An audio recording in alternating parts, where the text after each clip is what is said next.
Shalom, Bapak Ibu, jemaat Tuhan, dimanapun kita berada pada saat ini, saya percaya Tuhan akan senantiasa memberkati dan melindungi kita. Pada saat ini saya pendeta Renol Panuturi Sianturi akan mencoba memaparkan yaitu khotbah pada Minggu tanggal 13 Desember 2020 yang tertulis dalam 1 Tesalonika pasal 5 ayat 16 sampai dengan ayat yang ke-24. Dan ini merupakan menjadi referensi bahan khotbah bagi kita. Semoga Bapak Ibu bisa terberkati lewat firman Tuhan yang akan kami sampaikan melalui bahan khotbah. Bahan khotbah kita sekali lagi kami mau tegaskan yaitu tertulis dalam 1 Tesalonika pasal 5 ayat 16 sampai dengan yang ke-24. Kita akan baca bersama-sama. Kita buka Alkitab kita. Demikian firman Tuhan. Bersukacitalah senantiasa, tetaplah berdoa, mengucap syukurlah dalam segala hal. Sebab itulah yang dikehendaki Allah di dalam Kristus Yesus bagi kamu. Janganlah padamkan roh, dan janganlah anggap rendah nubuat-nubuat. Ujilah segala sesuatu, dan peganglah yang baik. Jauhkanlah dirimu dari segala jenis kejahatan. Semoga Allah damai sejahtera menguduskan kamu seluruhnya, dan semoga roh, jiwa, dan tubuhmu terpelihara sempurna dengan tak bercacat pada kedatangan Yesus Kristus Tuhan kita. Dia yang memanggil kamu adalah setia, Dia juga akan menggenapinya. Sampai di sana pembacaan nas firman Tuhan atau nas bahan khotbah kita. Bapak Ibu, kami mau menjelaskan soal siapakah sebenarnya penulis dari kitab Tesalonika. Yang pasti kalau kita melihat dalam 1 Tesalonika pasal yang pertama, ayat yang pertama jelas di sana dikatakan salam dari Paulus. Maka menurut para ahli teolog benar mengatakan bahwa penulis dari 1 Tesalonika merupakan Rasul Paulus sendiri. Di mana Paulus menuliskan ini ketika dia di dalam penjara. Bagaimana sebenarnya keadaan jemaat Tesalonika? Jemaat Tesalonika merupakan jemaat yang didirikan oleh Rasul Paulus pada saat perjalanan pelayanan misi dia yang kedua. Tetapi Paulus tinggal selama 3 minggu saja di Tesalonika. Kenapa? Oleh karena banyaknya persoalan, oleh karena banyaknya orang yang tidak suka, secara khusus dari orang-orang Yahudi. Hal itu boleh kita melihatnya dalam kisah para rasul.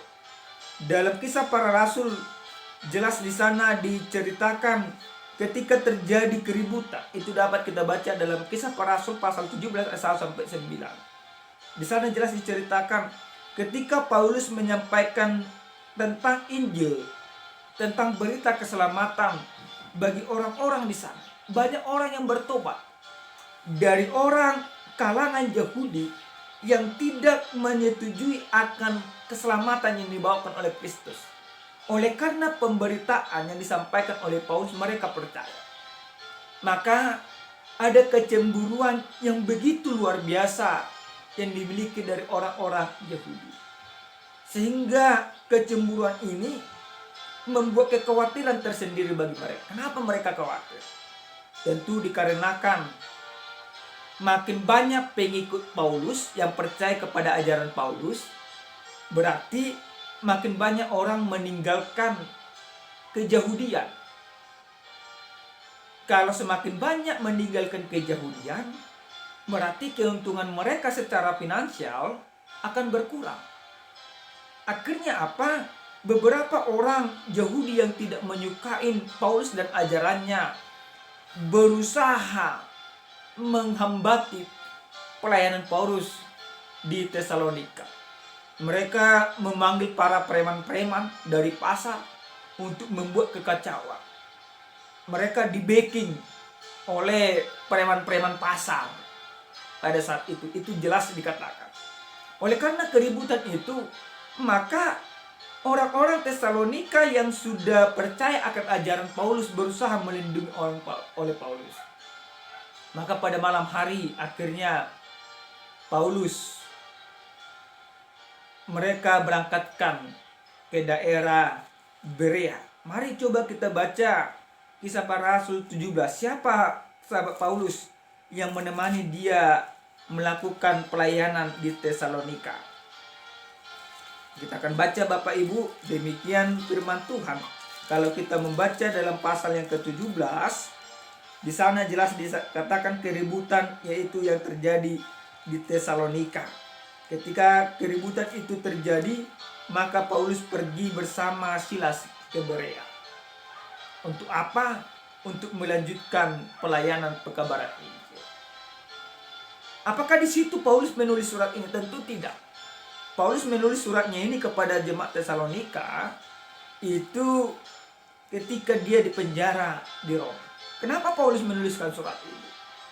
Tujuannya adalah untuk memantau kehidupan kerohanian mereka, untuk memberikan nasihat kepada mereka. Kenapa Paulus menasihati mereka?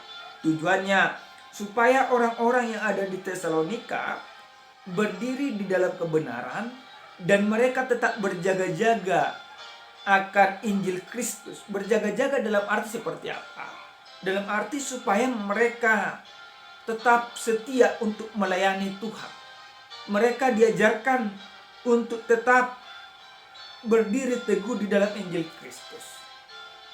Paulus terus memantau perkembangan kekristenan yang ada di Tesalonika melalui seorang anak rohaninya yaitu Timotius. Hal itu bisa kita baca dalam pasal yang ketiga, ayat 1 sampai dengan ayat yang ke-13. Lalu kita masuk ke bahan khotbah kita pada saat ini, yaitu dalam perikop dikatakan nasihat-nasihat. Nasihat-nasihat. Dalam hal ini apa yang dinasihatkan oleh Paulus kepada mereka? Kalau kita melihat dari ayat yang ke-12, di sana jelas banyak nasihat yang sudah disampaikan oleh Paulus.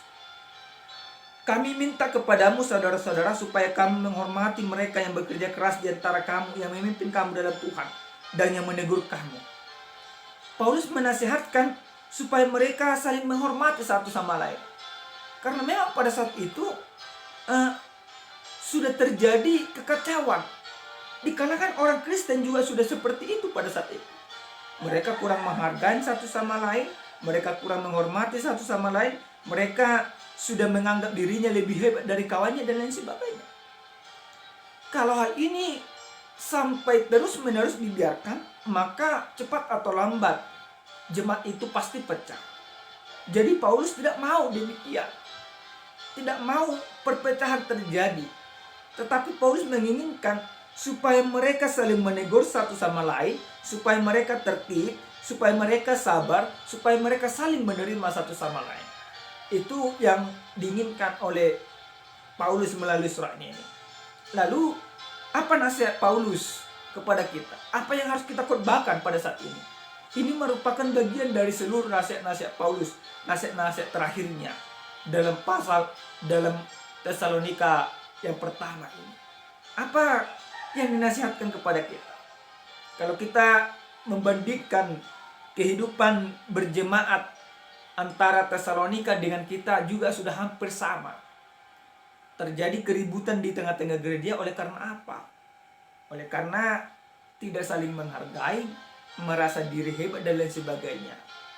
Jadi kalau ini kita biarkan, maka yang pasti cepat atau lambat gereja ini akan pecah dimanapun kita berada. Bahkan kalau kita melihat sekarang ini, perpecahan gereja terjadi di mana-mana. Kenapa bisa demikian? Karena merasa diri benar dan orang lain yang bersalah. Jadi supaya ini jangan sampai terjadi ke dalam kehidupan kita. Apa yang harus kita lakukan? Dikatakan oleh firman Tuhan bagi kita pada saat bersukacitalah senantiasa. Bagaimana orang bersukacita? Kenapa Paulus di dalam kekacauan ini mereka disuruh untuk bersukacita? Paulus mengatakan kepada jemaat Tesalonika, bersukacita itu bukan karena perpecahan, bukan karena pertentangan. Bersukacita itu mereka mau disadarkan akan kebaikan Tuhan, akan kemurahan Tuhan, akan pertolongan Tuhan, akan anugerah Tuhan yang begitu luar biasa kepada mereka. Itulah alasan mereka untuk bersukacita. Maka kalau kita juga demikian, maka kita juga harus bersukacita. Baru dikatakan tetaplah berdoa. Tetaplah berdoa. Pondasi daripada keberimanan orang Kristen salah satunya adalah berdoa. Paulus menyadari itu. Bahkan Paulus juga hidup oleh karena doa-doanya.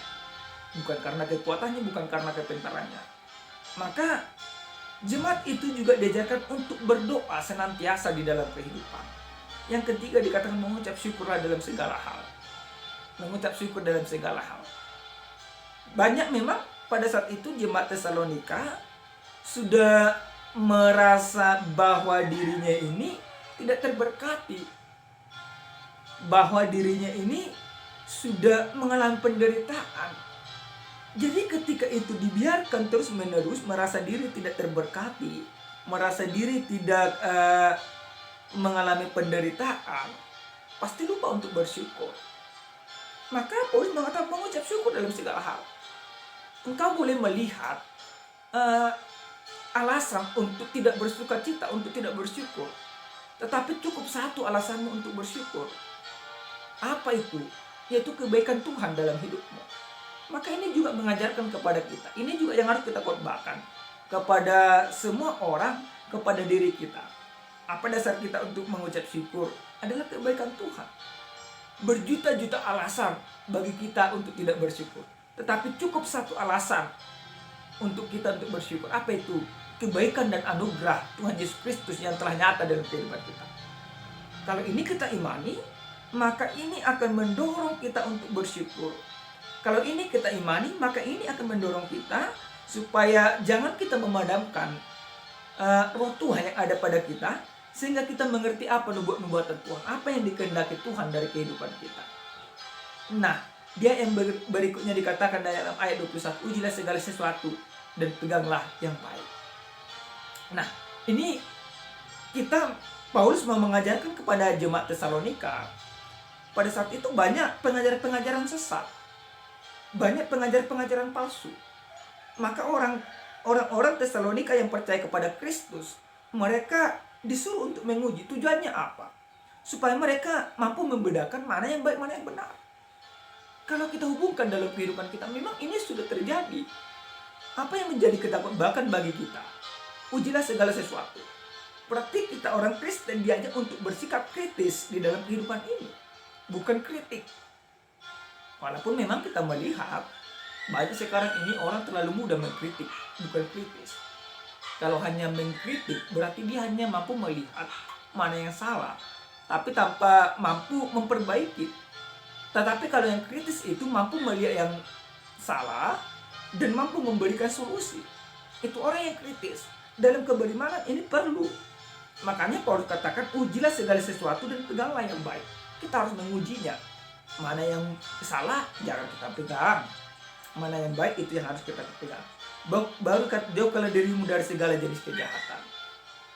Paulus sudah melihat bahwa kejahatan sudah bersebaran di mana-mana. Maka kita juga demikian, kejahatan juga sudah tersebar di mana-mana. Maka kita harus menjauhkan diri dari ini. Jauhkanlah dirimu dari segala kejahatan. Semoga Allah damai sejahtera menguduskan kamu seluruhnya, dan semoga roh, jiwa dan tubuhmu terpelihara sempurna dengan tak bercacat pada kedatangan Yesus Kristus Tuhan kita. Ia yang memanggil kamu adalah setia, ia juga akan menggenapinya. Nah, ketika kita mampu melakukan semuanya itu, mampu bersukacita, mampu berdoa, mampu mengucap syukur, tidak memadamkan roh, baru tidak melihat nubuatan, baru bersikap kritis, menjauhkan diri dari hal-hal yang jahat, maka kita percaya damai sejahtera Tuhan beserta dengan kita. Ini yang harus kita Syukuri Bapak Ibu yang begitu luar biasa. Harus kita syukuri ketika kita hidup di dalam Tuhan, maka hidup kita akan dipelihara Tuhan. Kita memang tidak sempurna, tetapi ketika hidup kita serahkan kepada Tuhan, maka Tuhan akan menyempurnakan kita. Temanya yang diberikan kepada kita pada saat hidup tak bercacat pada kedatangan Tuhan. Hidup tak bercacat pada kedatangan Tuhan. Artinya bukan cacat fisik. Bagaimana Pak Pendeta kalau ada orang yang buta, yang tidak bisa mendengar, yang tidak bisa berbicara, yang kakinya disabel dan lain sebagainya? Apakah karena kedatangan Tuhan nanti mereka jadi bercacat? Sebenarnya tidak.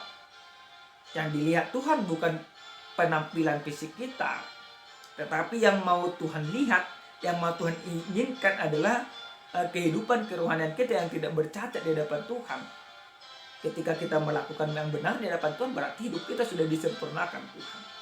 Nah, Bapak Ibu jemaat Tuhan, bahan khotbah ini mengajarkan kita bagaimana kita hidup tak bercacat pada kedatangan Tuhan.